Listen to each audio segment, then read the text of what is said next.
सर्वप्रथम आगम ज्ञाता आगम पुरुष गुरुदेव श्री जितेंद्र मुनि जी महाराज साहब, गुरु भगवान एवं रत्नाधिक साधुवृंद के चरणों में मेरा कोटि कोटि नमन। परम श्रद्धेय गुरुदेव जो ज्ञान के सूर्य हैं और अपनी ज्ञान रश्मियों से हम सब साधु साधियों के जीवन को आलोकित करने का जो सद प्रयास कर रहे हैं, उसके लिए मैं तहे दिल से अपनी और अपने सभी साधु साधुवृंद की तरफ से गुरुदेव के प्रति बहुत आभार भी व्यक्त करती हूँ और कृतज्ञता भी व्यक्त करती। गुरुदेव आज भी उसी आगम प्रकाश से हमें आलोकित करें, लेकिन उससे पूर्व हम सब मिलकर गुरुदेव को वंदन नमस्कार करेंगे। और आज प्रत्यक्ष रूप से वंदना का लाभ ले रही हैं हमारी महासाध्वी उप प्रवर्तनी गुरनी तुल्या महासाध्वी श्री रमेश कुमारी जी महाराज साहब, प्रवचन भास्कर श्री संतोष जी महाराज साहब आदि ठाणे को ये आज लाभ मिला है। तो महासाध्वी उप प्रवर्तनी श्री रमेश कुमारी जी महाराज साहब जो वंदना का लाभ ले रहे हैं।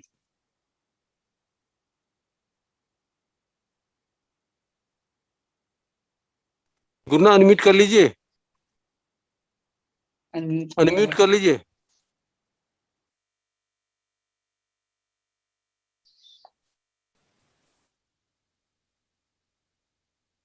जी हो गया, स्टार्ट कर लीजिए।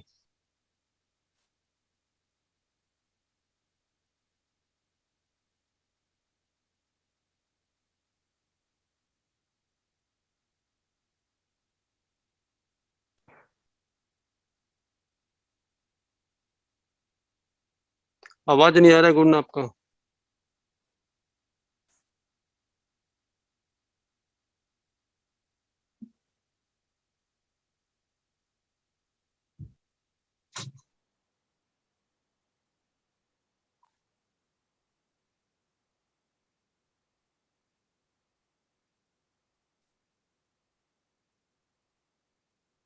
लगता है सिग्नल वीक होने की वजह से आवाज नहीं आ रही है और इमेज भी स्टिल हो गई है।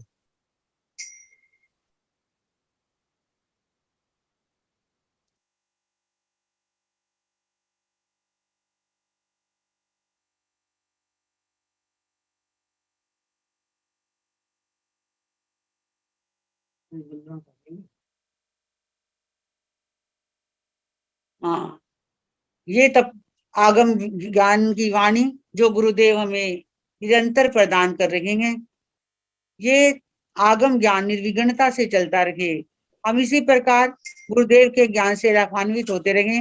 इसके लिए साधु साधुवृंद में तपश्चर्या निरंतर गति मांगे और आज तपश्चर्या का लाभ ले रही हैं साध्वी श्री करुणा जी महाराज साहब, श्रमणी गौरव डॉक्टर श्री सुनीता जी महाराज साहब की शिष्या साध्वी श्रुति जी महाराज साहब जिनका आज व्रत है, महासाध्वी उप पर्वतनी श्री रमेश कुमारी जी महाराज साहब जिनका व्रतों का वर्षी तप चल रहा है, महासाध्वी श्री संतोष कुमारी जी महाराज साहब और महासाध्वी श्री क्षमा जी महाराज साहब जो महासाध्वी उप पर्वतनी श्री रमेश कुमारी जी महाराज साहब के परिवार से हैं।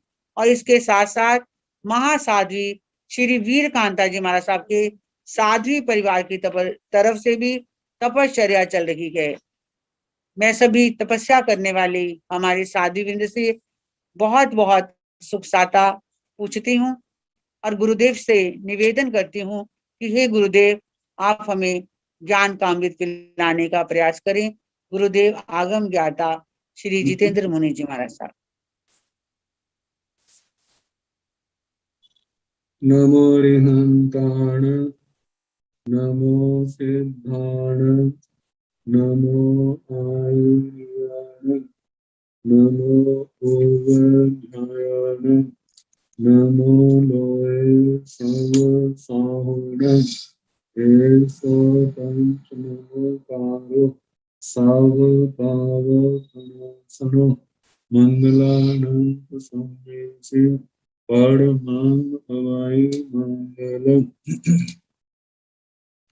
जिन शासन जिन वाणी सदा जयवंत हो, श्रवण संग सदा अविचल मंगल हो। मुक्ति को प्राप्त श्रमण भगवान महावीर स्वामी, उनकी परम पावन कल्याणी भागवती वाणी वाचक प्रमुख श्री इंदर होती गौतम आदि गणधर भगवान योग्य प्रधानाचार्य परम पूज्य श्री सुधर्मा स्वामी जी महाराज, उनकी परम पावन पाठ परंपरा, वर्तमान आचार्य ध्यान योगी परम पूज्य श्री शिव मुनि जी महाराज एवं गुरुजन सबके पावन चरण सोजों में मेरा अनंत अनंत बार वंदना नमस्कार। आगम परिषद में विराजमान वरिष्ठ मुनिराज, अन्य मुनिवृंद, परमात्मीय भगवती स्वरूपा महासागर जी, श्री दशमी कालिक सूत्र की वाचना प्रारंभ है। 10वां अध्ययन सभिक्षु सुनाया जा रहा है। कल 10 गाथा तक वर्णन सुनाया था। आज 11वीं गाथा जो सहई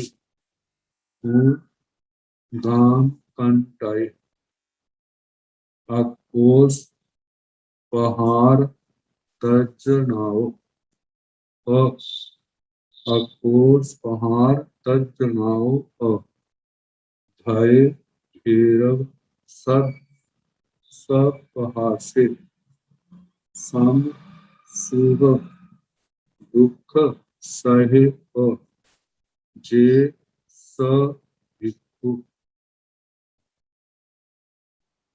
जो सहई जो सहन करता है, इनको गाम कंटाए ग्राम कंटक शाब्दिक अर्थ है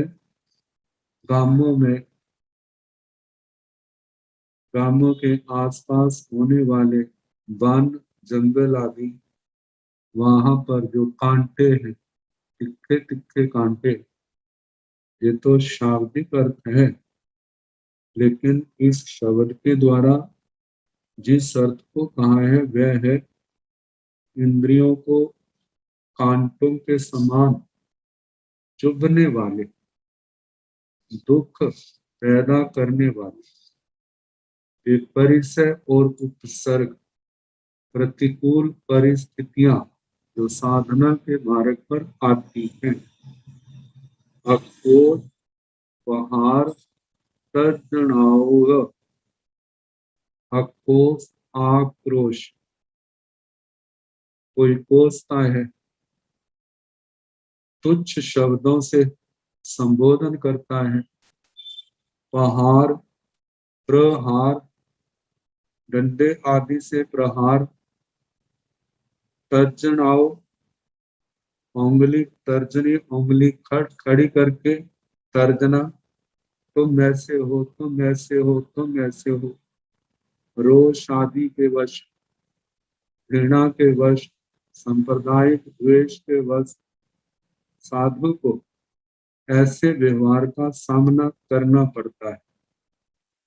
तो भगवान कहते हैं जो सहाय इस प्रकार के व्यवहार को, जो कामों में पैदा होने वाले तीखे कांटों के समान है, आक्रोश, प्रहार और तर्जना, इनको, और उसके आगे बढ़े तो जो प्रतिमा आदि साधनाएं करने वाले हैं, कीर्तन विहार आदि प्रतिमा धारण की है साधना के समय, जैसे प्रतिमाधारी शमशान भूमि आदि एकांत शांत स्थानों पर साधना करने वाले, वहां का पहले तो रात्रि का सुनसान वातावरण, अल्प सत्व वाले उन स्थानों पर जाने से भी भयभीत होते हैं रात के समय, लेकिन वे समता के धारक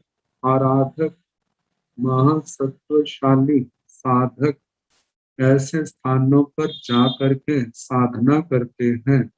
तो कैसे कैसे प्रसंग आते हैं, भय भय डर, ये तो सामान्य है, लेकिन आगे शब्द आया है भैरव। भैरव शब्द कहते हैं सारे भय भैरव नहीं होते, लेकिन जो अत्यंत दारुण हो, अत्यंत भयानक हो, ऐसे भय को ही भैरव कहा जाता है।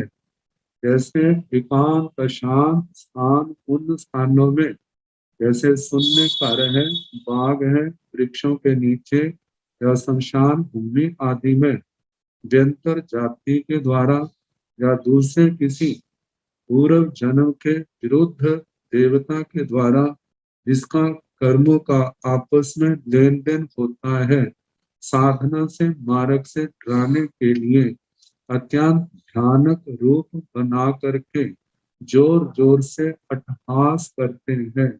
इस ऐसे भयानक वातावरण के समय बड़ों बड़ों के भी दिल दहल जाते हैं, लेकिन वह वीतराग मार्ग का पथिक साधक इन सब को समता से सहन करता है, घबराता नहीं है।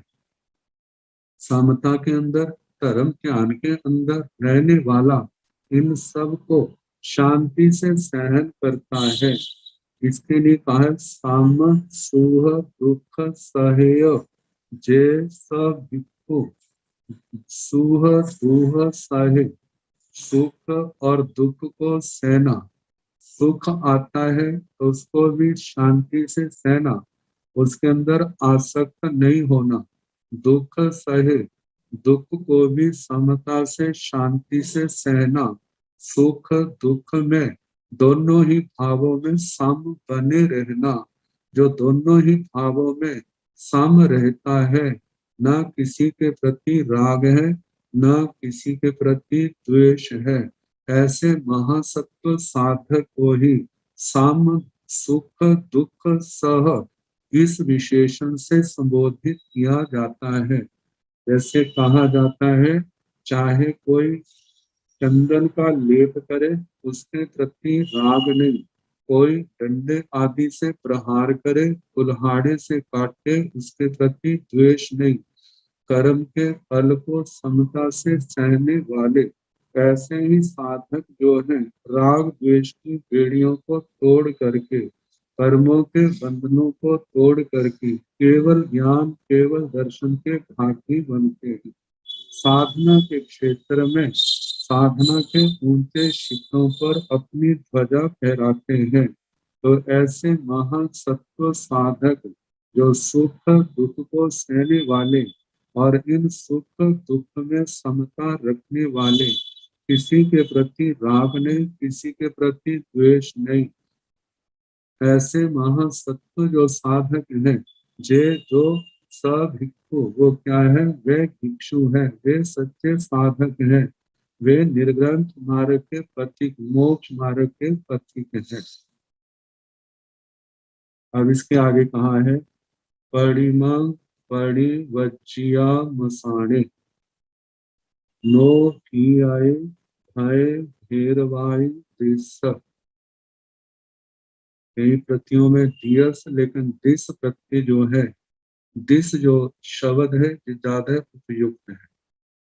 विविह गुण तवो रय निच्छम न शरीरम चाभि कंकाये जे भिक्षु। परिम परिवज्जिया मसाणे, मसाणे का मतलब शमशान भूमि। शमशान भूमि में परिम परिवज्जिया, प्रतिमा को स्वीकार करके, नो की आए, डरे नहीं, भय भेरवाई देश, भय भयानक अत्यंत भयानक वातावरण को देख करके, नो भी आए, डरे नहीं, अपने बल पराक्रम को बनाए रखे, निर्भयता को सुरक्षित रखे। अब इन शमशान भूमि आदि क्षेत्रों में साधना करने वाले सामान्य साधकों को आज्ञा नहीं है। जैसे वैश्व कुमार जी का वर्णन आता है, उन्होंने भगवान हरिश नेमी जी से साधना ली, कोई अतिशय ज्ञानी है, गीतार्थ है, जो दूसरे के बल पराक्रम को समझने वाले, उसकी सहन शक्ति को समझने वाले, जब उनसे आज्ञा मांगी जाती है ऐसी साधनाओं की और आज्ञा देने वाले देखते हैं कि इस साधक के अंदर इतनी क्षमता है तो वे आज्ञा दे देते हैं। यदि क्षमता दिखाई नहीं देती तो उनको यही निर्देश दिया जाता है कि गच्छ के अंदर रहकर अपने संत हैं, संतों के बीच में ही रह करके अपनी साधना करें। लेकिन जिनके अंदर ऐसी क्षमता है, ऐसे ही साधकों को निर्देश है कि ऐसे स्थान पर ऐसे भयानक वातावरण दृश्य दिखाई देते हैं तो उस समय डरना नहीं है। विविह गुण तवो रय निच्चम न शरीरं चाभि कंकाये जे सभिक्खु। विविह नाना प्रकार के गुण है, जैसे मूल गुण, उत्तर गुण, जो भी साधना के साधक के गुण है। तवो रय, जो नाना प्रकार की तपस्याएं हैं, उनके अंदर जो रत है, गुण और तप में रत है।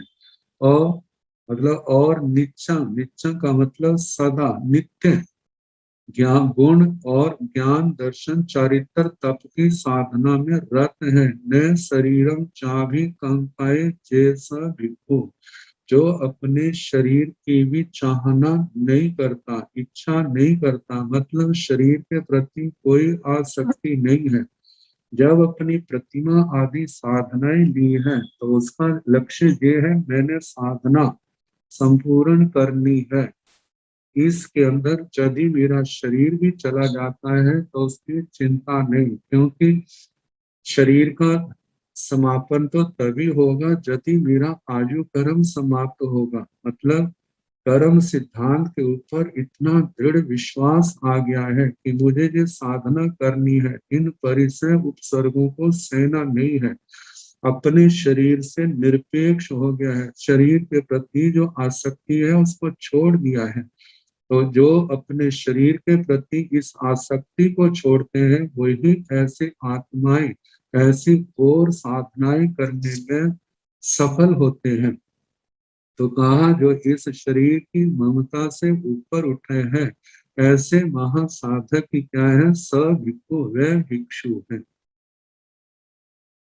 असाइन वो सठ चत देहे उठे वहे लूसिएवा उड्डवी समे मुनि हविज्जा अनियाणे को हले जे सभिक्खु।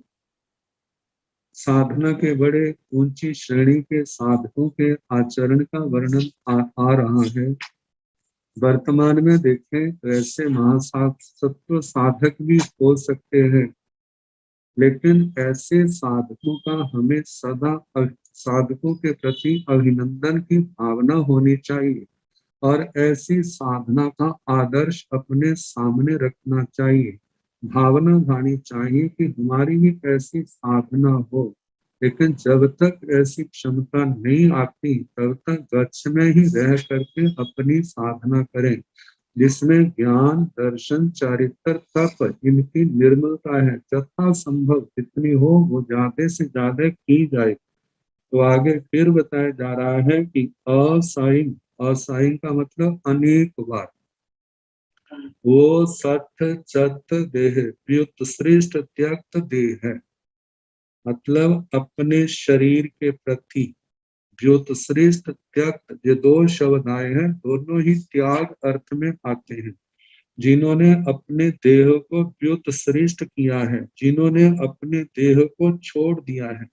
तो जहां पर दो बातें आई हैं, वो सठ के अर्थ में कहा है, वो सठो परिमादिसु वीणी वित्त क्रियो, प्रतिमा आदि साधना ली है, ध्यान के अंदर खड़े हैं, जिन्होंने अब शरीर की हर एक क्रिया को छोड़ दिया है, हिलना झुलना आदि छोड़ दिए हैं। केवल जो प्राकृतिक क्रिया है, श्वास तो चल रहा है, लेकिन अपने स्थिर चित्त काय से मतलब के स्थिर है, मन भी स्थिर, मन में ध्यान के अंदर मन ध्यान में लगा हुआ है, वाणी से मौन है, तो ऐसे शारीरिक क्रियाओं को जिन्होंने रोक दिया, ये जे रोकना जो है इसको व्युत श्रेष्ठ या बोसठ इस नाम से शब्द से कहा जाता है। और त्यक्त जो है, त्यक्त में कहा है शरीर की जो विभूषा वाली बातें हैं, जैसे स्नान करना, उबटन आदि लगाना,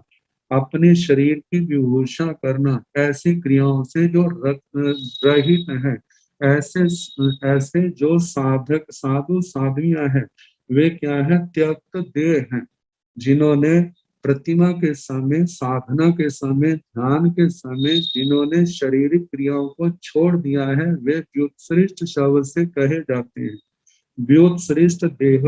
और जिन्होंने स्नान, उबटन आदि का प्रयोग करना, विभूषा का त्याग कर दिया है, उनको त्यक्त देह कहा जाता है। तो अपने संतों के साथ दोनों शब्द दिए हैं, उनको व्युत्श्रेष्ठ देह भी होना और त्यक्त देह भी होना, ऐसी साधना करना। ऐसी साधना असाई दिन में, रात को जब जब भी अवसर मिलता है तो ऐसी साधना करते हैं, खड़े होकर के या पद्म आसन आदि जो भी संभव है आसन ज्यादा देर तक लगा करके बैठ सकें, और उस आसन में बैठ करके अपना ध्यान करना, जो सीखा है, कंठस्थ किया है, थोपड़े किए हैं या आगम का पाठ याद किए हैं, उनको अप्रमत्त अवस्था में बैठ करके, खड़े होकर के, शांत ध्यान चित्त होकर के उनका पुनः पुनः आवृत्ति करना।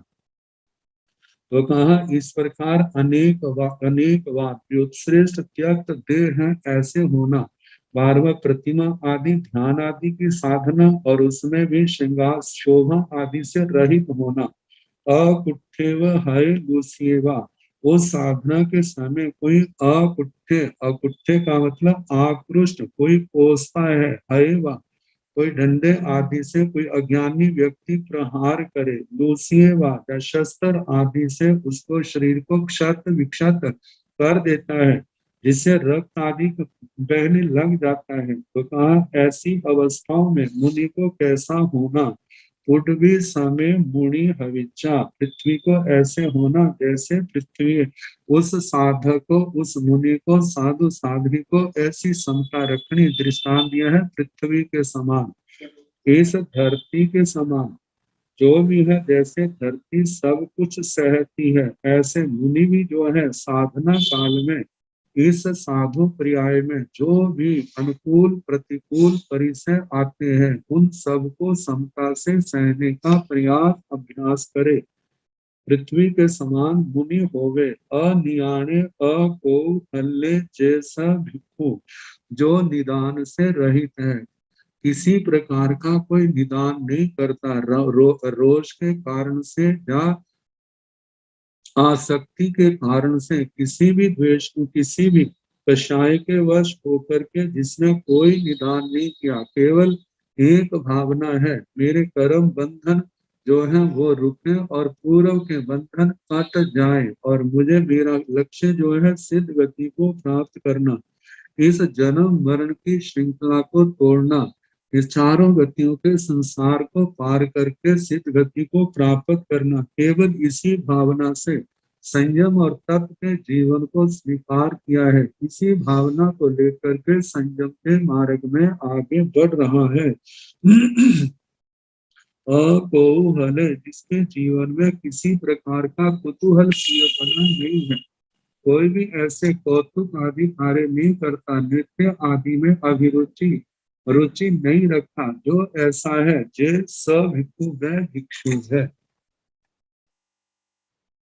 आगे फरमाया है अभिभूय कायण परिसहाय, समुद्धरे चाई पहाहु अपयम, इतु जाई मरणम महाभयम, तवे रहे सामणीय जैसा भिक्षु। अभिभूय कायण परिसहाय, परिसहाय परिसहों को कायन शरीर के द्वारा अभिभूय अभिभूत करे, अभिभूत करके मतलब परिसहों को अपने शरीर से पराजित करके, समुद्धरे चाई पहाऊ अपय, जाति पथ, ये जो जातियां हैं, एक इंद्रिय, दो इंद्रिय, त्रिंद्रिय, चतुरिंद्रिय, पंच इंद्रिय, और 6 काय हैं, पृथ्वी काय, अप काय, तेजस काय, वायु काय, वनस्पति काय, त्रस काय। इन पांचों जातियों में 6 कायों में अनादि काल से जो आत्मा जन्म मरण कर रहा है, इस चक्कर में फंसा हुआ है। तो कहा जा रहा है कि अब स्वयं अपनी आत्मा को इस जन्म मरण के चक्कर से समुद्रे अपने आप को बाहर निकाले। ये कैसे निकलेगा? जब आत्मा इस प्रकार के संयम तप की उत्कृष्ट आराधना करता जाएगा तो एक दिन उसको अवश्य सफलता मिलेगी। तो कहा इस प्रकार साधक मोक्ष आत्मा साधु साध्वी अपने आप को इस जन्म मरण के पथ से मार्ग से निकाले। बी इतु जाय मरणम महपयम, जे जान करके, बी इतु जान करके क्या, जम जाय मरणम, जाय का मतलब जन्म, मरण का मतलब मृत्यु की, जे जन्म मरण जो है महभयम, महाभय के कारण है। तवे रहे, इसको जे जन्म मरण महाभय के कारण है, जे जान करके तवे रहे सामणिये, तवे रहे जो 12 प्रकार के तप में रत है। सामणिये कहते समण भाव, जो है समण भाव सामणीय, श्रमण जीवन का जो भाव है वह सामान्य है। तम ही रतो, उसमें जो रत है, श्रमण भाव में, श्रमण जीवन में जो रत है, लगा हुआ है, ऐसा ऐसा ऐसा जो है, जे स भिक्षु, ये जो ऐसा ऐसा साधक है वह भिक्षु है। हाथ संजय पाए संजय, पाए संजय संजय इंद्रिये, अछप रहे सुसमाही अपा, सुतथं च वियाणाई जय स भिक्षु। हाथ संजय कहते हैं आत्मा की शक्ति का प्रवाह जो है हाथों के माध्यम से, जबान के माध्यम से, इंद्रियों के माध्यम से, पैरों के माध्यम से प्रवाह होता है और जे ही चंचलता का कारण बनती है और जे ही आरंभ समारंभ 18 पापों में प्रवृत्ति का कारण बनता है, जिनके कारण से आत्मा नाना प्रकार के कर्म बांधता है। तो भगवान फरमा रहे हैं कि इसको रोकना है और इस शक्ति का सदुपयोग करना है। जो शक्ति हमारी कर्मों के बांधने में जा रही है वह हमारी शक्ति कर्मों को, बंधन को रोकने में और कर्मों के बंधनों को काटने में जानी चाहिए। ये शक्ति हमारी तभी संबर निर्जरा में लगेगी यदि हमारे जीवन में हमारा जीवन ऐसा होगा। तो बताया हाथ संजय, हाथों से जो संयत, हाथों से कोई ऐसी क्रिया नहीं करता जो कर्म बंध का कारण है, जहां पर हर बात में वो जयम चरे जयम चिट्ठी वाली गाथा का भाव आ जाता है। हाथों से जो संयत है, पाए संजय, पैरों से जो संयत है, वाय संजय, वाक, वाक का मतलब जबान से, जबान में भी जिसके संयम है, जबान से भी जो संयत है, संज इंद्रिय, संज इंद्रिय जिसकी पांचों इंद्रियां, श्रोत्र इंद्रिय, चक्षु इंद्रिय, घ्राण इंद्रिय, रसना इंद्रिय, स्पर्शन इंद्रिय, ये पांचों की दृष्टि से भी जो क्या है, संयत है। अझप रहे सुसमाही अप्पा, अझप रहे जो अध्यात्म विद्या में रत है। अझप, अझप का मतलब आत्मनि इति अध्यात्म, आत्मा में है, मतलब आत्मा के अंदर है, उसकी नजर, उसके भाव, उसकी रुचि आत्मा में है, संसार के इंद्रियों के विषयों में नहीं है। सब और से हटा करके जो आत्मा के अंदर अपने आप को केंद्रित कर लिया है, ये जो केंद्र करना है ये अध्यात्म है। हर आत्मा अंतर्मुखी है, आत्मा की ओर जिसका ध्यान है, आश्रम द्वारों से पीछे हट गया है, 18 पापों से जिसने अपने आप को पीछे हटा दिया है, जो भी क्रिया है आत्मा की शुद्धि के लिए है। तो ऐसी आत्मा अध्यात्म जो आत्मा में केंद्रित है, तो इस भाव में रत, जो रत रह रहा है, ऐसी आत्मा अध्यात्म रत है, अध्यात्म विद्या में रत। सुसमाही अप्पा जो जिसकी आत्मा सुसमाहित है। इसकी आत्मा सुसमाहित का मतलब इसकी आत्मा ठीक है। ये कब कहा जाएगा? जब आत्मा 18 पापों से पीछे हटी है।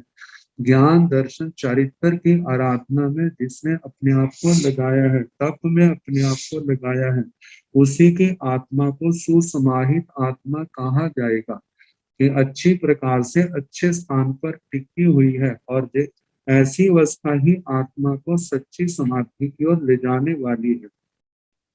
आगे फरमाया है सुतथ्यंच ज्ञानई जे स भिक्खु, जो सूत्र और उसके अर्थ को जो जानता है। ये सूत्र है, इनके मूल, सूत्र का मतलब ये शास्त्रों के मूल पाठ, और अर्थ का मतलब ये शास्त्रों के मूल पाठ जिस बात का संकेत कर रहे हैं, इसके संबंध में बता रहे हैं, वे अर्थ, सूत्र और अर्थ को जो जानता है, ऐसे समस्त गुणों वाला जो है स भिक्खु, वह भिक्षु है। उब हिंदी अमुच्छिये अगिद्धे अन्नाय उंचं पुल निपुलाय काय विकाय सन्निहियो वीराय सब संगाव गय जैसा भिक्खु। साधक इस अवस्था में उबहिंदी अमुच्छिये, कहते संसार की और बातें तो दूर की बात है, लेकिन जो अपने पास उपदी है उसके प्रति भी मूर्छित नहीं होना, आसक्त नहीं होना, अविद्य किसी भी भाव के, किसी भी संसारिक भाव के प्रति वृत्ति भाव नहीं आने देना।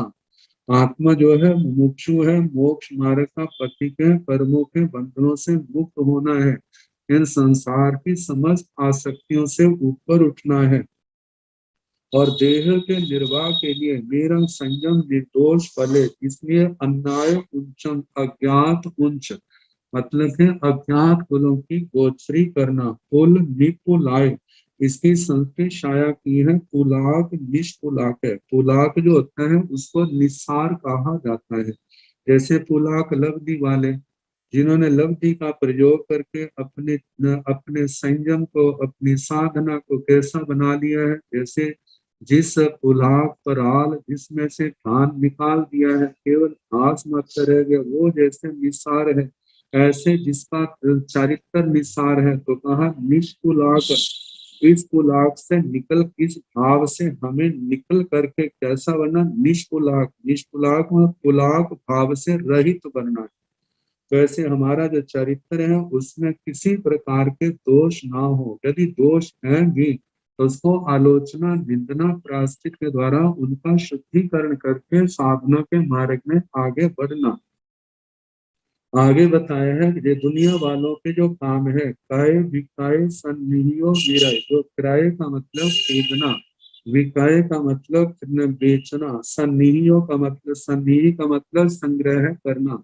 इन तीनों ही भावों से जो क्या है, वीराय, विरत है, ना क्रय करता है, ना विक्रय करता है, और ना ही संग्रह करता है इन संसार के पदार्थों का। इनसे जो विरत है, विरक्त है, अलग है, सब संगाव गए जैसा भिक्खु, जो सब प्रकार के संगों से रहित है, सब संग उसके अवगत अतीत हो गए हैं, सबको छोड़ दिया है। जो ऐसी आत्मा है स भिक्खु, वह भिक्षु है, वह सच्चा साधु साध्वी है। आगे फरमाया है अल्लोल भिक्खु न रसेसु गिच्छे उंचन चरे जीविय जीव्यं नाभिकंखी इद्धिंच सकारण पूयणंच चयठियप्पा अनिहे जैसा भिक्खु। अल्लोल भिक्खु न रसेसु गिच्छे, अल्लोल भिक्षु जो है लोलुपी, लोलुपता से रहित, जीवा का ऊपर संयम हो, रसों के प्रति कृति भाव, चटोरा भाव आत्मा के अंदर नहीं होना चाहिए। यदि मानव है तो उसको दूर करना, क्या सोच करके कि आत्मा अनादिकाल से खाया, अनादिकाल से स्वाद लिए, आत्मा की कभी तृप्ति नहीं होती। आत्मा की तृप्ति इनका सेवन करने से नहीं, इनका त्याग करने से होती। जैसा अपनी मर्यादा के अनुसार रूप का है, सुख का है, जैसा भी मिला, अनासक्ति इस देह को चलाने के लिए जो भोजन की करने का संदेश है भगवान का, ना कि स्वाद के लिए। कहा स्वाद से ऊपर उठ करके यदि बेस्वाद भी है तो उससे हमारी देह यात्रा अच्छे ढंग से चलती है, और वो जो है हमारे संयम में सहायक होगा। और जो लोलुपता जिसमें चटोरापन है, वहां पर इंद्रियों में चंचलता आएगी, आगे से आगे बढ़ता जाएगा, और स्वाद हो और स्वाद हो, उससे आत्मा की तृप्ति नहीं, और दूसरी बात आत्मा के अंदर असमाधि भाव आएगा। मिल गया तो और लोभ होगा, नहीं मिला तो असमाधि आएगी। तो इसलिए कहा इस लोलुपता को छोड़े। भिक्खु न रसेसु गिच्छे, भिक्षु जो है रसों में वृत्त ना हो, इस वृत्ति भाव से ऊपर उठे। ऊंचम चरे, ऊंच वृत्ति, अनेक घरों से थोड़ा थोड़ा जो है वो ले। ऊंच अज्ञात अज्ञात कुलों की, क्योंकि जहाँ परिचय होता है वहां तो लोग बड़ी श्रद्धा से सेवा करते हैं, सुपात्र दान का लाभ लेते हैं, लेकिन जहाँ जानते नहीं है वहां पर जाएगा तो वहां पर तो वही होगा, जो बचा कुचा होगा वही मिलेगा। तो इसलिए कहा उच्च वृत्ति से चले, भिक्षा वृत्ति करे, जीवियम नाविकम की, कहते हैं असंयमय जीवन की चाहना ना करे। इड्ढिंग च सत्कारण पूर्ण च चय, वृत्ति है, सत्कार है, पूजा मान सम्मान है, इन सबको चय छोड़ देवे, इनको पाने की भावना ना रखे। कहते हैं रिद्धि में कहा है कि नाना प्रकार की लब्धियां हैं, जैसे दैव की लब्धि है, और जो पुराने संतों के देख सुनी जाती है, उनको ऐसी लब्धि थी, मेरे को भी ऐसी मिलनी चाहिए। कहते हैं इन लब्धियों की ओर भाव नहीं रखना, हमें तो अपनी निर्जना की ओर ध्यान रखना है। हमारी निर्जना होनी चाहिए। मानो लब्धियां तो मिल गई, लेकिन कर्मों की निर्जना नहीं हुई तो साधना के जीवन का क्या फायदा हुआ। जो केवल लब्धियां दूसरों को प्रभावित करने के लिए, दूसरों को चमत्कृत करने के लिए हुई, लेकिन आत्मा का क्या बना। तो कहा ऐसी रिद्धियों की चाहना नहीं करें, लोग हमारा सत्कार करे, सम्मान करे, ऐसी भावना नहीं रखनी। उनका किया हुआ सत्कार हमें संसार से तारने वाला नहीं होगा, उनका किया हुआ सत्कार हमें कोई, हम बड़े बन गए हैं इसकी कोई प्रमाण पत्र नहीं है, उनके सत्कार से हम बड़े नहीं बनेंगे। कोई हमारी पूजा करता है, हमारी आरती उतारता है, तो उससे हमारे को कोई महत्व उनकी दृष्टि से है, लेकिन भगवान की दृष्टि से, आत्मा की दृष्टि से कितना महत्व है, वो तो संयम और तप के ऊपर टिका हुआ है। तो कहा इन सब बातों को चाहे भिक्षु जो है छोड़ देता है। थी अपा जो स्थित आत्मा, अपने आत्म स्वरूप में स्थित है, अपने ज्ञान ध्यान में स्थित है, जो अपने संयम और तप की आराधना में स्थित है।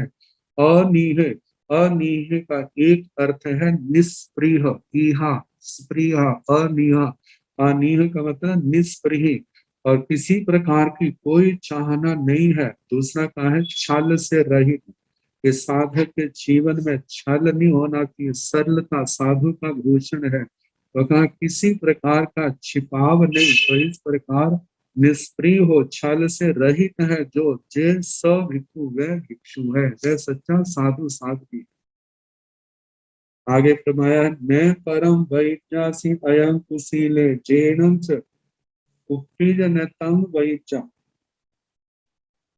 जानिय पतेयम पुण्य पावम अताण न समूह से जे स भिक्षु। न परम वैचासी अयम कुशीले, परम दूसरे को, अयम कुशीले जे कुशील है, जे चारित्रहीन है, न वैचासी भगवान कहते हैं ऐसा किसी को ना कहे। क्यों? जैनम च कुप्पी जो न तंग वैचा, ये भी नहीं कहना कि ये कुशील है, कहते ना हुआ तो असद अभियोग अभ्याख्यान का दोष लगेगा। और यदि आपने उसको कुशील कहा, उसके मन में गांठ पैदा हो जाएगी, आपके प्रति रोष आ जाएगा, उसके कारण कितने कर्म उसके बंधेंगे जब ऐसा होगा। लेकिन तुम्हें क्या मिलेगा? बैरबंद मिला और कुछ भी नहीं हुआ। तो कहा कि जो कुशील है ऐसा नहीं बोलना। जैनम तो कुप्पी, जिससे जिन वचनों को हमने बोला लेकिन दूसरा कुपित हो गया है, मैं तंग बाईचा, भगवान कहते हैं ऐसे वचन भी नहीं बोलने। ये वाक अपनी वाणी का प्रयोग है, वाणी का कौशल है, कैसे भाषा समिति, वचन गुप्ति, इन बातों का हर समय ध्यान रखना। जिन वचनों को सुन करके दूसरा कुपित होता है, न तम भाई क्या उसको ना बोले। जानिय पतेयम पुण्य पावम, प्रत्येक आत्मा का पुण्य पाप अलग अलग है। जो आत्मा कर रहा है, अच्छा कर रहा है तो पुण्य उसके पास है, बुरा कर रहा है तो पाप उसके पास है। लेकिन इन सबको जान करके अत्तान ने समूह से अपनी आत्मा को समुत्कर्ष में ना ले जाए, अपने आप को बड़ा ना समझे। जितना निम्न करके रहेगा, विनम्र मृदु बन के रहेगा, साधक उतना आगे बढ़ता जाएगा। यदि वो साधन दे कि मेरी क्रिया बड़ी ऊंची है, मेरा ज्ञान बड़ा ऊंचा है, मेरा देश मेरी तपस्या बहुत ऊंची है, ऐसा समझ करके मद करता है, तो इसका परिणाम क्या होगा? वो साधक जो है उसके आगे जो गति बढ़ रही थी चरम शिखरों की ओर, आत्मा के विकास की ओर, इस मद के कारण, इन दोषों के कारण से क्या होगी? रुक जाएगी। तो कहा जो अपने आप को उत्कर्ष भाव में नहीं ले जाता, तो कहा जे जो ऐसा है स भिक्षु, वह सच्चा भिक्षु है, वह साधु है। आगे फरमाया है 8 प्रकार का मत आता है, कुछ नाम गिनाए हैं और उसके साथ जो नहीं गिनाए हैं उनको समझ लेना। तो कहा जा रहा है न चाई मत्थे, न रूप मत्थे, न लाभ मत्थे, न सुएण मत्थे, मयानी सब्बाणी विभज इत्ता थम जान रहे जे सब भिक्खु। न जाई मत्थे, जो जाति का मत नहीं करता। जाई मत्थे, जाति से मत, मत मतलब मदमस्त, जो जाति से मदमस्त नहीं है, मेरी उच्ची जाति है, ऐसे जिसके अंदर अहंकार नहीं है। नया रूप मत्थे, जो ना रूप से मद है, मेरा बड़ा सुंदर रूप है, ऐसा मद नहीं है जिसके अंदर। न लाभ मत्थे, ना लाभ, लाभ के अंदर भी, लाभ का भी उसको मद नहीं है। न सुवर्ण मत्थे, जो शुद्ध का भी मद नहीं करता है। कहते हैं ये 4 गिनाए हैं, जाति का, रूप का, लाभ का, श्रुत का, लेकिन इसके सारे जो है 8 हैं। जाति, कुल, बल, रूप, तप, श्रुत, लाभ, ऐश्वर्य। कहा है मयानी सब्बाणी विभज्य इत्था, सब्बाणी मयानी, इन सब मदों को विभज्य इत्था छोड़ करके आत्मा जो है धर्म ध्यान रहे, धर्म ध्यान में रत होवे। जैसा भिक्खु, जो इन सब मदों को छोड़ करके धर्म ध्यान में रत है, वह क्या है? वह सच्चा साधु साध्वी है। आगे फरमाया है पवे आए अज पयंग महामुनि, थम्मे थियो ठाव आई परमपि, निखम वच्चित कुशील लिंगम, न आभि हास आसम कुहय चे स भिक्खु। पवेय अज पयंग महामुनि, महामुनि ऐसे गुणों का धारक जो महामुनि है। कहते हैं अज पयंग, आर्य पद को पवेय प्रवेदायत, प्रवेदायत मतलब दूसरों को बताए, दूसरों को सुनाए कि भगवान के क्या आर्य पद हैं, भगवान के क्या वचन है, प्रवचन है, निर्ग्रंथ प्रवचन, आगमों की बातें, जो भी आता है उनको आगमों की बातें सुनाए, जिनको सुन करके उन आत्माओं को ज्ञान हो, उनकी आत्मा मोह निद्रा से जागृत हो, उनको एहसास हो अरे हम कहाँ जा रहे हैं, हम हमारा लक्ष्य कौन सा होना चाहिए, जिस रास्ते पर जा रहे हैं क्या ये हमारे लिए सुखकारी हितकारी है या नहीं है। तो ये तभी तभी उसको बोध होगा, समझ आएगी जब जब आगमों के वचनों को सुनेगा। तो आगमों के वचन सुनाए और कहा है धम्मे ठियो ठावई परम की, कहते जो धर्म में स्थित है अपने आप को धर्म में स्थित करे, ठावई परम की, और दूसरे को भी धर्म में स्थित करे। निखम वज्जिज कुशील लिंगम, निखम, निखम मतलब निष्क्रमण करके, संसार से निकल करके, घर आदि के बंधनों को छोड़ करके साधु जीवन लिया है। तो कहा वज्जिज कुशील लिंग, कुशील लोगों का जो भेष है उसको छोड़े। कुशील लोग एक तो जो है कि केवल वेशभूषा, दूसरा है उनका चारित्र, जिससे ये जाना जाता है इनका चारित्र ठीक नहीं है, इसलिए जो कुशील है ऐसे ऐसे लिंग को, ऐसे वेश को छोटे। न आभि हासम कुहय जैसे भिक्खु, जो किसी प्रकार का हंसी मजाक नहीं करता है। हंसी पैदा करने वाली किसी प्रकार की कुचेष्टाएं नहीं करता है। जो नहीं करता है तो सब भिक्षु वह भिक्षु है, वह साधु साध्वी है। इस अध्ययन की अंतिम गाथा। तां देह वासं असुई असासयं सया चय निच हिय कियप्पा छिंदे तुजाई मरण सबंधन होवे भिक्खु अगुणागम गई तिवेमि हिय स भिक्खु नाम दसम अध्ययन समत्तम। तन देह वासं असुई असासु। कहते जे देह वास कैसा है, शरीर के अंदर जो वास है, असुई अशुचि। ऐसे किसी को कहा जाए ना कि अशुचि वाले स्थान में बैठना, तो कैसे वो नाक मुख मरोड़ेगा कि मेरे को नहीं जहाँ बैठना। लेकिन जो हमारा शरीर कैसा है, इसके लिए कहा है अशुचि अशुचिमय। और दूसरी बात कही है असास्यम। इस शरीर के अंदर जो वास है वह शाश्वत नहीं, आखिर कितनी देर होगा। और मनुष्य है, ज्यादा ज्यादा 100 साल होगा, कोई इससे ऊपर बढ़ जाएगा, आखिर तो इसको छोड़ना ही होगा। मानो इस चौथे आरे के शुरू में हो या तीसरे आरे के लास्ट में हो, तो क्या पूर्वों के हिसाब से उसकी आयु होगी, लाखों करोड़ों अरबों वर्षों की आयु होगी। लेकिन आखिर तो फिर भी एक दिन ऐसा आएगा जब इस शरीर को छोड़ना ही होगा। कहते हैं ये तो मनुष्यों का है, मनुष्यों में जुगलिए है, उनका 3-3 कल्यों की आयु वाले, आखिर उनको भी तो शरीर छोड़ना ही पड़ता है। नारकियों में है, देवलोकों में है, वहां पल्योपम सागरोपम की आयु है, 33 सागरोपम तक की आयु। आखिर वहां पर भी उनका निवास क्या है, शाश्वत नहीं है। एक दिन ऐसा होता है जब जन्म होता है, तो कभी वो दिन भी आ जाता है जब सब कुछ छोड़ करके उसको वहां से चलना पड़ता है।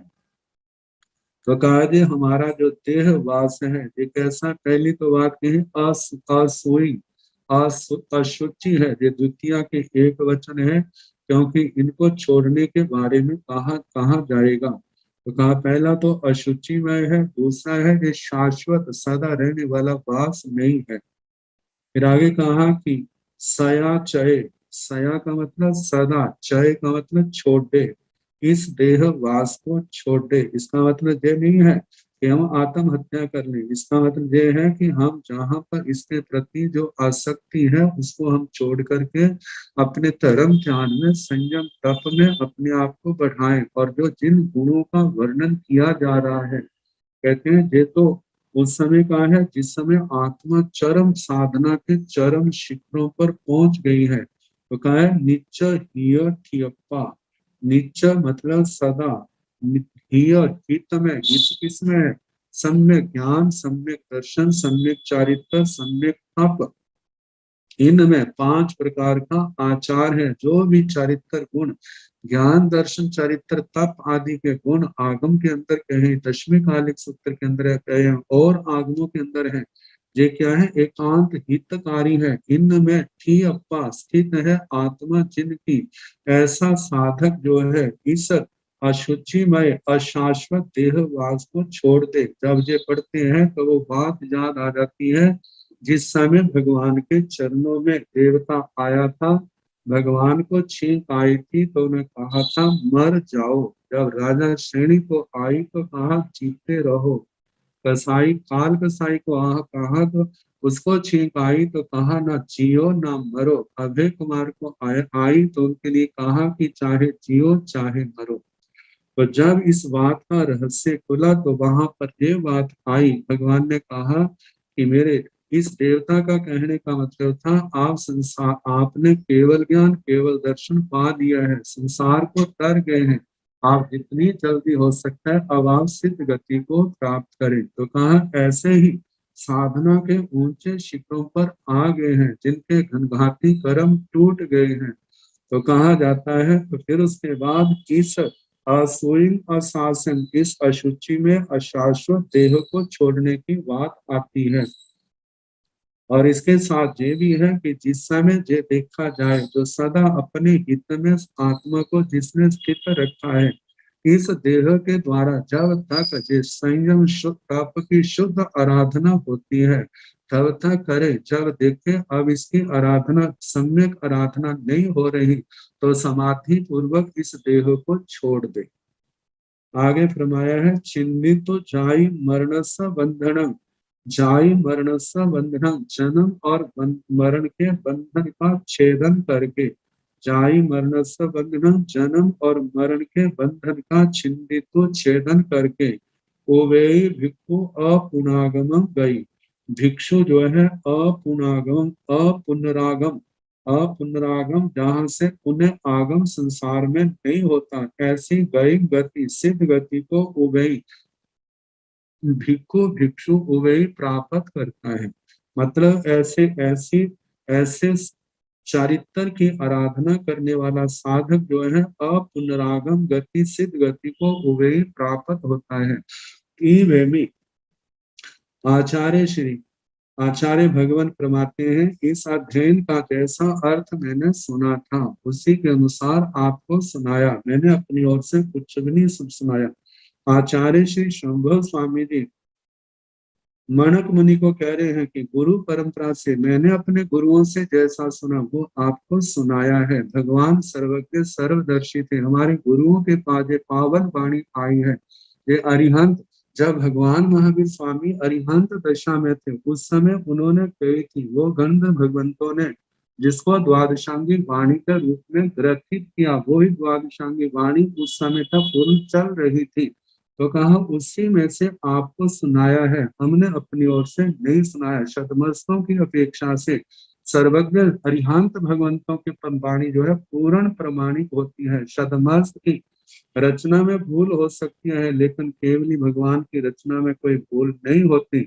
इसलिए एक एक बात जो इस आगम में इस अध्ययन में कही है, वह आत्मा के लिए एकांत रूप से हितकारी है। तो जैसा मैंने सुना था वह आपको सुनाया। इस प्रकार इति स भिक्षु नाम 10वां अध्ययन समाप्तम। ये जो है स भिक्षु नाम का 10वां अध्ययन समाप्त। जहां तक 10 अध्ययन, आगे 2 चूलिकाएं हैं, अह रई बक्का पड़मा चूला। अह इसके बाद रई बक्का रति वाक्य प्रथम चूलिका। रति वाक्य सर्वप्रथम इसके अंदर उस आत्मा का निर्देश किया जा रहा है जो संयम से गिरने लगता है, संयम से ध्यान हटता है और संसार के प्रति रति भाव पैदा होता है। ये अत्यंत पाप कर्म का उदय होता है जब कोई व्यक्ति समुद्र के किनारे आकर के पुनः समुद्र के में डूबने के लिए जाए। संसार को तरने का साधन जो है, और परंपरा में तो कहा जाता है गुरुजन तारेंगे, भगवान तारेंगे, लेकिन हमारी परंपरा, हमारा मार्ग कहा जाता कहता है कि आपको गुरुजन भगवान मार्ग दिखाते हैं, मार्ग पर चलने की प्रेरणा देते हैं। वास्तव में तरना तो आपको ही होगा। कब तरेंगे? जब इस संयम और तप जो मार्ग आपको दिखाया है, इस मार्ग पर केवल हम ही नहीं, अनादि काल से अनंत अनंत जीवों ने इस मार्ग पर कदम रखे और एक दिन अपने लक्ष्य को प्राप्त हुए, सिद्ध गति को प्राप्त किया। आचारण सूत्र का वो महावाक्य पणया वीरा महावीहि, इस महामार्ग पर बड़े बड़े वीर तीर्थंकर भगवान भी तो इसी मार्ग पर चल करके सर्वज्ञ सर्वदर्शी बने। चक्रवर्ती सम्राट चक्रवर्ती की रिद्धि को छोड़कर किस मार्ग पर चले। बलदेव, बड़े बड़े मांडलिक राजे, सेठ सेनापति, सेठानियां, रानियां, महारानियां, समस्त प्रकार के भौतिक वैभव को छोड़ करके इस मार्ग पर चल करके उन्होंने अपने लक्ष्य को प्राप्त किया, सिद्ध गति को प्राप्त हुई। लेकिन कोई आत्मा, आगमों के अंदर वर्णन आता है, जो जिनकी आत्मा कर्मों के बोझ से हल्की है उनके लिए संयम पालन करना आसान होता है। लेकिन जो भारी कर्मी आत्माएं हैं, जब वो गाढ़े कर्म उदय में आते हैं और उस आत्मा को चंचल कर देते हैं, मुनि कर्म का उदय जिसमें विशेष करके है। जब चारित्र मुनि कर्म का उदय आता है तो चारित्र से विचलित करता है, मिथ्या दर्शन मुनि कर्म का उदय आता है तो श्रद्धा को डामाडोल कर देता है, मिथ्यात्व की ओर ले जाता है। कहा जे कितना पाप का उदय है उस आत्मा का, कि इस किनारे पर आ करके भी कैसा पाप कर्मों ने जोर डाला कि उसको पुनः संसार में खींचने के लिए ले जाया, तो उसमें प्रयास हो रहा है। तो जहां पर आत्मा के अंदर जो रति भाव पैदा हुआ है संसार के अंदर, उसको उखाड़ना है। उसको उखाड़ने के लिए आचार्य भगवंतों ने, चाहे जो भगवान सुंदर स्वामी के वाक्य है, चाहे भगवान महावीर स्वामी के वाक्य हैं, चाहे अन्य केवली भगवान के वाक्य हो, या किसी कर्णधर भगवान के हो, जा मतलब कि शुद्ध केवली भगवान के हो, तो कहा वो जो वाक्य है ये आत्मा को सन्मार्ग दिखाने वाले हैं। तो इस कैसे सन्मार्ग दिखाया, इसके संबंध में अब पाठ प्रारंभ होता है। तो रति, इसके बाद रति वाक्य नाम की प्रथम चूलिका, प्रथम चूला प्रारंभ की जाती है। चूला भाग जो है ना, चूला कहा जाता है अग्रभाग, शास्त्र का अग्रभाग, अग्र को प्रमुख भी कहते हैं। मेरु पर्वत की चूलिका तो मेरु पर्वत का शिखर का भाग, ऐसे ये दोनों चूलिका इस आगम का क्या है, अग्र भाग है। मतलब कि जो जो शास्त्र में कहा है उसमें जो बातें रह गई उनको चूलिकाओं के माध्यम से कहा जा रहा।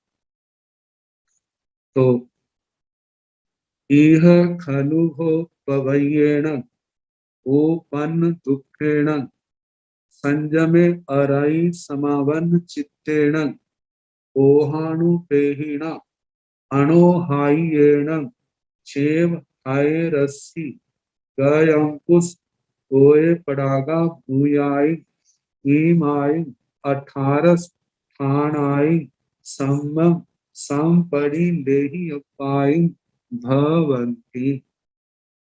भो ये संबोधन अर्थ में है, भो हे शिष्य,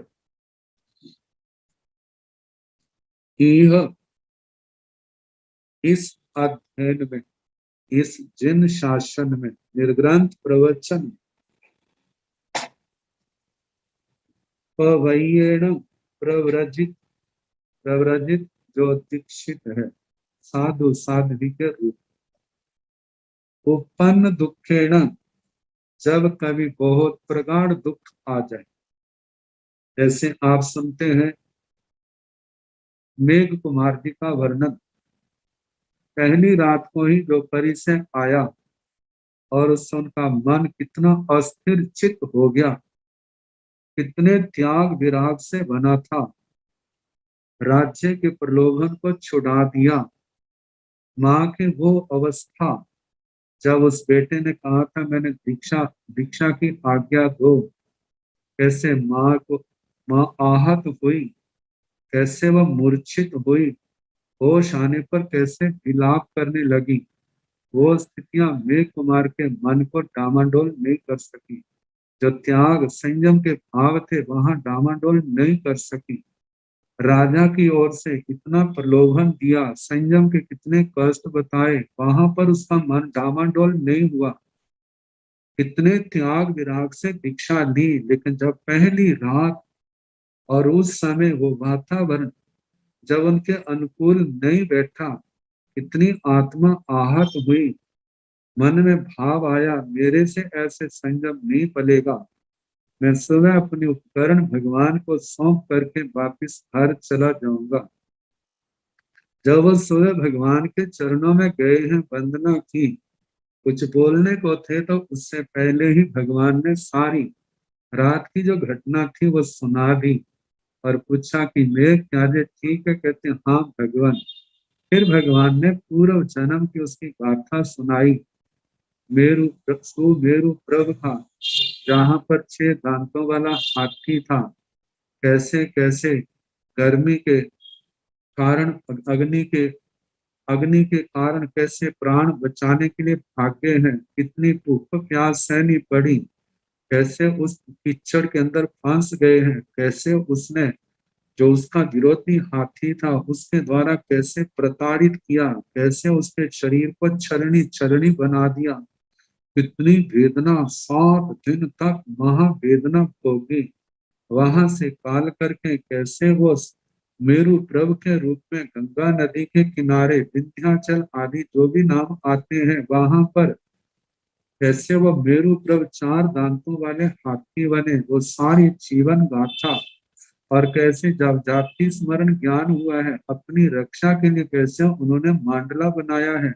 और जब अगले साल अग्नि लगी है प्राण बचाने के लिए आए तो कैसे पहले वो प्राणियों जंगली प्राणियों से भरा पड़ा था, जैसे कैसे जगह मिली और एक शरीर की खुजली दूर करने के लिए कैसे उन्हें पैर उठाया रखने लगे तो स्थान पर देखा छोटा सा प्राणी, उस प्राणी की रक्षा के लिए 2.5 दिन तक जंगल में आग लगी रही और उसने अपने पैरों को ऊपर रखा। इतनी वेदना सही और उसके कारण से कितनी समता से शांति से कितने कर्म काटे। और जब आग बुझ गई चले गए, पैर सीधा करने लगा, कैसे गिर गया। 3 दिन तक तड़पता रहा वेदना के कारण, और इस जीव दया के कारण मनुष्य आयु बांधी इतना क्षोभम किया तो आगे सामने आने वाले समय कितना प्रभावशाली हुआ। और कैसे राजकुमार के रूप में जन्म हुआ जब भगवान ने सारी जीवन गाथा सुनाई और मेघ कुमार को जाति स्मरण ज्ञान हुआ, सब समृद्धि में आ गया, आंखों में आंसू आ गए। भगवान कितनी बड़ी गलती करने जा रहा था, भाव से गिर गया हूँ, मुझे पुनः संयम दो। आज से लेकर के मैं इन आंखों को छोड़ करके सब शरीर को संग की सेवा में समर्पित करता हूँ। कहते वो मेघ कुमार कितना दृढ़ चित्त बने, 11 अंगों का अध्ययन किया, 12 भिक्षु प्रतिमाओं की साधना की, गुण रत्न संवत्सर घोर तप किया, 12 साल का संयम आया, 1 महीने का संथारा भगवान की आज्ञा लेकर के संथारा लिया और समाधि पूर्वक काल करके 22वें देवलोक में 33 सागरों के आयु के देवता बने। 1 जन्म लेकर के वो मोक्ष में जाएंगे। तो कहा कि जिस समय दुख अत्यंत मर्यादा को, सीमा को, सहन शक्ति की मर्यादा को लांघ जाता है तो उस समय व्यक्ति घबरा जाता है। तो कहा है उपन दुखेण, जब ऐसा कोई दुख आए तो संयमे अराई समावन्न चित्तेण, संयम में जिसका चित्त, जिसके चित्त में अरति भाव आ गया, अराई समावन्न चित्तेण, जिसके मन में अरति भाव संयम के प्रति, साधु जीवन के प्रति अनुत्साह आ गया है, अरति भाव आ गया है, उद्विग्नता आ गई है, ऐसे के द्वारा, ऐसे साधक के द्वारा ओहाणु प्रेरणा, जो ये सोचना अब मैं साधु जीवन छोड़ करके गृहस्थ जीवन में चला जाऊंगा, इन भावों को जो देख रहा है, सोच रहा है अणुहायण, जब तक वो नहीं गया छोड़ करके, कहते जाने से पहले ही छेव ही आए रस्सी, आए रस्सी का मतलब घोड़े की रस्सी, घोड़े की लगाम के समान, गय अंकुश हाथी के अंकुश के समान, पोय पता पड़ागा भूयाई, पोत पताका जहाज की पताका के समान, क्योंकि जहाज की पताका जो है वो दूर से, बहुत ऊंची होने के कारण से दूर से दिखाई दे जाती है। तो जो अपनी आशा छोड़ के बैठे थे अब तो मरना होगा, अब कोई रास्ता दिखाई नहीं देता, लेकिन जब उनको किसी जहाज की पताका दिखाई देती है तो आशा बन जाती है, अब हम बच सकते हैं। जब तक ये नहीं आते, जैसे कैसे हम अपने आप को बचा के रखें। तो कहा घोड़े की लगाम के समान, हाथी के अंकुश के समान, पोत जहाज, समुद्री जहाज की पताका के समान, हिम आई जे, 18 स्थान है, सम्मम पड़ी ले ही अपाई। सम्यक प्रकार से इनका विचार करना चाहिए, विचारणीय भवंती होती है, इनका विचार कर लेना।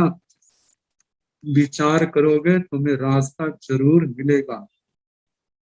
तो वे 18 स्थान कौन से हैं? तन जहा, जैसे कि हम हो, वो मतलब हम हो हे शिष्यो, दुस्समाय दुख जीवी। इस दुखमा काल में, इस पंज में आरे में, जो दुखम जिसका नाम है, दुख की प्रधानता है, दुख जीवी, इसमें जीवन जो है दुख पूर्वक व्यतीत किया जाता है। मतलब ये जीवन कदम कदम के ऊपर मुसीबतों की संभावना है, कब कौन सा कष्ट आ जाए कुछ नहीं कहा जा सकता। इसमें जीवन व्यतीत करना क्या है? दुख पूर्ण है, पहली बात। दूसरी बात, लहुसगा इत्रिया गीहिणम काम होगा। गृहिणम काम होगा, गृहस्थों के जो काम भोग हैं कैसे हैं? लहुसगा, असार है, बड़े हल्के हैं, निस्सार है। आगे इत्रिया, अल्पकालीन है, ये सदा रहने वाले नहीं है। दूसरी बात, तीसरी बात, भुजोय साई बहुला मनुष्या। और इस पंज में आर्य में लोग कैसे हैं? साई बहुला, विशेष करके छल कपट करने वाले हैं। कितनी बार तो घनिष्ठ से घनिष्ठ संबंध जहाँ होते हैं वहां पर भी जहाँ के लोग जो हैं छल कपट करने से चूकते नहीं है, पीछे नहीं हटते। आगे चौथा बताए, इमेय में दुखे ने चिर कालो बठाई भविष्य। कहते जे जो मेरा दुख है ये सदा रहेगा ऐसे थोड़ा है। आज असाथा वेदनी है, आज प्रारंभ हुआ, कभी ना कभी तो समाप्त भी तो होगा। तो कहा इमेय में दुख है, ये मेरा दुख चिर कालो बठाई में भविष्य, ये चिर काल तक रहने वाला नहीं होगा। फिर आगे कहा है ओम जन पूरक कार्य। पांचवी बात है कि संसार के अंदर जाऊंगा तो वहां पर ओम जन पूरक काय, संयम छोड़ देने पर नीच पुरुषों का सम्मान करना होगा। कहते हैं जब जरूरत पड़ेगी, अपनी जरूरतें पूर्ण नहीं होगी तो अपने से निकृष्ट लोगों के पास जाकर के भी उनका सम्मान करना पड़ेगा, उनकी स्तुति करनी पड़ेगी, उनकी प्रशंसा करनी पड़ेगी। और छठी बात कही है बंतस परियायण, जिन मैंने काम भोगों का परित्याग कर दिया है उनको पुनः स्वीकार करना पड़ेगा। मतलब जैसे बमन का सेवन है ऐसे मेरे को त्यागे हुए सुखों को भोगना पड़ेगा। आगे सातवीं बात कही है अहर गई वासोव संपया। अहर गई वासोव संपया, नीच गतियों के योग्य जो कर्म है वो बांधने होंगे, क्योंकि वहां पर जब किसी अच्छे ढंग से अर्थ का धन का उपार्जन नहीं होगा तो गलत तरीके से भी वो पैसा इकट्ठा करेगा, जहां पर नाना प्रकार के पाप कर्मों का बंद होगा। आठवीं बात कही है तुल्य कलुवो गीहीन धम्मे गीही वास मच्छे व संतारण। आठवीं बात कही है गीहीन, गृहस्थों के लिए गीह गीही वास मच्छे व संतारण, गृहवास के मध्य में रहने वाले गृहस्थों के लिए तुल्य खलुवो धम्मे, जो धर्म है बड़ा दुर्लभ है। घर के कामों में, घर की मजबूरियों में ऐसे बंद बंद जाते हैं, फंस जाते हैं, वो चाहते हुए भी धर्म ध्यान नहीं कर सकते, नियम व्रतों का पालन नहीं कर सकते। देखो साधु जीवन में किसी प्रकार की कोई ऐसी बाधा नहीं है, कितना मर्जी स्वाध्याय करे, जप करे, तपस्या करे, गुरु की सेवा करे, संयम पाले, तपस्या करे, सारी साधना निर्विघ्न है। लेकिन गृहस्थ के अंदर ऐसी सुलभ नहीं है, वहां पर तो कदम कदम के ऊपर अंतराय बैठे हुए हैं। आगे कहा है कि नोमा आयंके से बहाए हुई, वहां पर कितनी बार ऐसी तकलीफें आ जाती है, अत्यंत मतलब आतंक, विशुचि का आदि, शूल का रोग कोई भी है, क्योंकि कर्म जो जहाँ उदय में आए हैं, ये थोड़ा है कि साधु जीवन छोड़ दूंगा तो वो कर्म मेरे शांत हो जाएंगे। कर्म तो गृहस्थ अवस्था में भी भोगने पड़ेंगे। कहा कि जहाँ तो ये है कि संयम तप की आराधना करेंगे, संयम तप के द्वारा जो लंबे समय तक जो बड़े गाढ़े कर्म है वो उन कितने हल्के हो जाएंगे। लेकिन घर में तो ऐसा संयम नहीं रहेगा, ऐसा तप नहीं रहेगा, तो वहां किसके माध्यम से वो हल्के पड़ेंगे। तो कहा कि जहां पर कितना आसानी से इनको काट सकते हैं, गृहस्थ अवस्था में तो नए नए पाप कर्म बढ़ेंगे। और वहां पर ऐसी बीमारियां जो बद का कारण बन जाती है। कहते हैं संयमी जीवन में यदि अपना जीवन भी समाप्त होता है तो कम से कम गति तो अच्छी होगी, लेकिन वहां आरंभ समारंभ में फंसा हुआ, वहां पर बीमारी आदि के कारण काल किया है तो आरत ध्यान रोतक ध्यान आदि के कारण से कंडरी के समान उनकी दुर्गति ही होती है। आगे 10वीं बात कही है, संकल्पे से बहाय होई। संकल्पे कभी प्रिय का वियोग है, कभी अप्रिय का संयोग है, ऐसे संकल्प पैदा होते हैं और इनके कारण से क्या होता है, बहाय उनके वध का कारण बन जाते हैं। आगे सोव कैसे गृहवास है, निरुग कैसे पर्याय। कहते जो गृहवास है ये कैसा है, जो क्लेश से युक्त है, आर ध्यान की जहाँ पर प्रधानता है। और निरुग कैसे पर्याय, और जो पर्याय साधु जीवन है जहाँ पर ऐसी बात नहीं है, यदि जहाँ पर आके भी आर ध्यान करता है तो जो उसका प्रमाद है, जो उसका ढीलापन है, लेकिन जहाँ पर ज्यादा अवस्थाएं जो है वो क्या है, क्लेश से रहित है। जहां पर धर्म ध्यान करना बड़ा आसान है, क्लेशों से रहित है। आगे फरमाया है, बंधे गृहवासे मुख्य पर्याय, 12वां कारण बताया है। गृहवास में बंधन की प्रधानता है, वहां कदम कदम के ऊपर कर्मों का बंधन है। और साधु जीवन में पर्याय जो है ये कैसी है, मुख्य, ये तो कर्म बंध से छूटने का कारण है, जहां पर संयम है, तप है, उसकी हम आराधना करें। और ये मोक्ष का कारण है, जबकि गृहवास क्या कर्म बंध का कारण है। आगे 13वां कारण क्या है, सावध्य गृहवास है, अनवध्य पर्याय। गृहवास कैसा है, सावध्य है, पाप बहुल है, पापों से भरा पड़ा है। अनवध्य पर्याय और संयम पर्याय कैसी है, निर्वध्य निर्दोष है।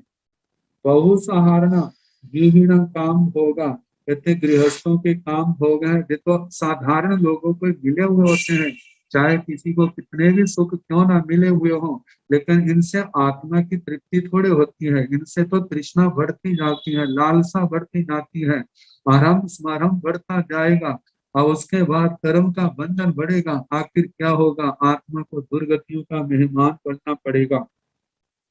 आगे प्रत्येक पुण्य पाव 15वां का है, प्रत्येक आत्मा का पुण्य पाप जो है सबका अलग अलग होता है। कहते हैं यदि अब इस आत्मा का पाप का उदय आया है तो ये तो कहीं चला जाए, इस कर्म का फल तो भोगना ही पड़ेगा। या तपस्या के द्वारा उसका उसको क्षय किया जा सकता है। ये थोड़े है कि घर में चला जाऊंगा तो मेरा पाप कर्म क्या हो जाए, कट जाएगा, ये कटेगा नहीं। तो ये सारी कहा है कि जो प्रत्येक व्यक्ति का अपना अपना क्या है, पुण्य पाप है। आगे 16वां का कारण कहा, अनिच्चे खलु भोग मणुआण जीविये कुसग जल बिंदु चंचले। कहते मणुआण जीविये, ये मनुष्यों का जीवन क्या है, अनित्य है। भोग का मतलब है शिष्यों, खलु निश्चय ही मनुष्यों का जीवन अनित्य है। कैसे अनित्य है, दृष्टांत के द्वारा समझाया जा रहा है। कुसग जल बिंदु चंचले, कुशा के अग्र भाग के ऊपर जल बिंदु कितना छोटा सा है, जैसे वो जल बिंदु चंचल है, ऐसे हमारा जीवन भी क्या, मनुष्यों का जीवन चंचल है। कहते पहले तो हवा की थोड़ा सा भी झोंका आएगा वो गिर जाएगा, मानो हवा का झोंका नहीं आया है। जैसे सूर्य की किरणों में गर्मी बढ़ेगी और उसको सूखने में कितनी देर लगेगी, ऐसे मनुष्यों का जीवन है। फिर आगे कहा है, बहु 17वां कारण, बहु च खलु बो पावम कम्मम पगड़म। अरे मैंने बहुत सा पाप कर्म किया है जिसके कारण से मेरे मन में जे उदास संयम के प्रति, तप साधु जीवन के प्रति उदासीनता आई है। क्योंकि जिनके पाप कर्म का उदय नहीं होता उनकी जे उदासीनता नहीं आती। क्योंकि मोनी कर्म पाप रूप है। जब इसी का खुद प्रबल बन जाता है, आत्मा सामना नहीं कर सकती, तभी आत्मा संयम मार्ग से, श्रद्धा के मार्ग से डामाडोल होता है। तो कहा जा रहा है कि मैंने बहुत सा पाप कर्म किया है। फिर आगे 18वां कारण है, पावाणं च खलुगो कडाणं कम्माणं कुप्पिं दुचिन्नाणं धूपड़िकंताणं वे इत्ता मुक्तो नथी अवे इत्ता तवसावा झोस इत्ता।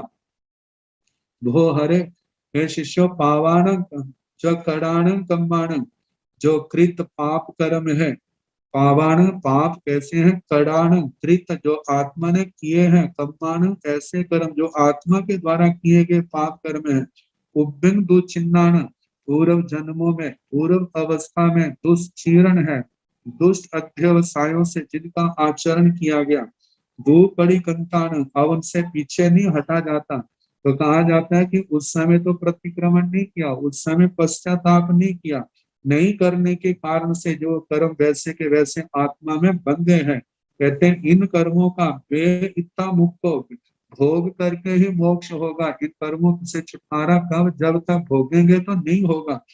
बिना भोगे छुटकारा नहीं है। नत्थी अव्ययिता मतलब भोग करके छुटकारा है, बिना भोगे अव्ययिता अभेद इत्वा मतलब बिना भोगे छुटकारा नहीं है। तपस्या व झोल सहिता, जब तप के द्वारा इनको समाप्त किया जाए तब है, जब तप से इनको खत्म, कर्मों को क्षय किया जाए, निर्जीर्ण किया जाए, तब इनका इससे छुटकारा होगा। यदि तप के द्वारा इनको क्षय नहीं करते, इनकी निर्जरा नहीं करते, तो समय आने पर इन कर्मों का अवश्य भोग करना पड़ेगा, बिना भोगे छुटकारा नहीं होगा। 18वां पयंग भवैद्य, 18वां पद है भवैय इत्थ श्लोक, जहां पर ये श्लोक। अब गाथाओं का वर्णन है, जो कल जैसा अवसर होगा उसके अनुसार किया जाएगा। के मुखारविंद से हम सब ने जिनवाणी का लाभ लिया। अब गुरुदेव से हम करबद्ध प्रार्थना करेंगे कि हे गुरुदेव, जिस तरह निरंतर आप जिन वाणी का दान देकर हमें लाभान्वित कर रहे हैं, मंगल पाठ सुनाकर हमारी आत्मा को कृतकृत्य करें। गुरुदेव आगम ज्ञाता श्री जितेंद्र मुनि जी महाराज साहब। नमो अरिहंताण, नमो सिद्धाण, नमो आर्याण, नमो ओवध्यायाण, नमो लोये साहुण पंच, नमो पारो साव पाव फणासनो, मंगलानंत संवे सिंह परमं हवै मंगलम।